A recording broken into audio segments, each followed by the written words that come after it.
ഈ ഖദീജ എന്ന് പറയുന്ന നോവല് എന്താണെന്ന് ചോദിച്ചാൽ ഞാൻ പറയും പ്രണയത്തിന്റെ യഥാർത്ഥ രൂപമാണെന്ന്. കാരണം സ്നേഹത്തിന്റെ പല പല തലങ്ങളിലേക്ക് നമ്മളെ എത്തിക്കുന്ന ഒരു മനോഹരമായ നോവലാണ് ഖദീജ. ചെറിയ ചെറിയ തിരക്കുകളുടെ ഇടയിൽ പാതി മാത്രം വായിച്ചു വെച്ച ഖദീജ എന്ന നോവല് ഞാൻ ഇന്നലെയാണ് കേട്ടോ മുഴുവനായിട്ടും വായിച്ചു തീർത്തത്.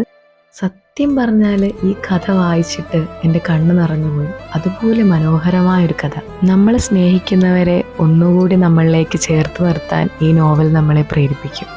എൻ്റെ ഒരു കസ്റ്റമർ ആളുടെ ഹിജാബിക്ക് വേണ്ടിയിട്ട് ഖദീജ എന്ന് പറഞ്ഞ നോവൽ വെച്ചിട്ട് ഒരു ഹാമ്പർ ചെയ്യുമെന്ന് ചോദിച്ചു. അപ്പോഴാണ് ശരിക്കും ഈ ഖദീജ എന്ന് പറയുന്ന നോവൽ നിങ്ങളിൽ വായിക്കാത്തവരിലേക്കും കൂടി എത്തിക്കണം എന്നെനിക്ക് തോന്നിയത്. ചിലപ്പോഴൊക്കെ നമ്മൾ സ്നേഹിക്കുന്നവർ നമ്മളെ ഓർത്തിരിക്കുന്നത് നമ്മൾ കൊടുക്കുന്ന ചില സമ്മാനങ്ങളിലൂടെയാണ്. സ്നേഹിക്കുന്നവർക്ക് ഓർക്കാൻ കഴിയുന്ന ഏറ്റവും മനോഹരമായ ഓർമ്മകളാകും എന്നതാണ് നമ്മളെ കൊണ്ട് ചെയ്യാൻ പറ്റിയ ഏറ്റവും വലിയ കാര്യം. ഒരിക്കലും നിലക്കാത്ത സ്നേഹത്തിൻ്റെ മാതൃകയാണ് ഖദീജ എന്ന നോവൽ. എല്ലാവരും ഒന്ന് വായിക്കുക.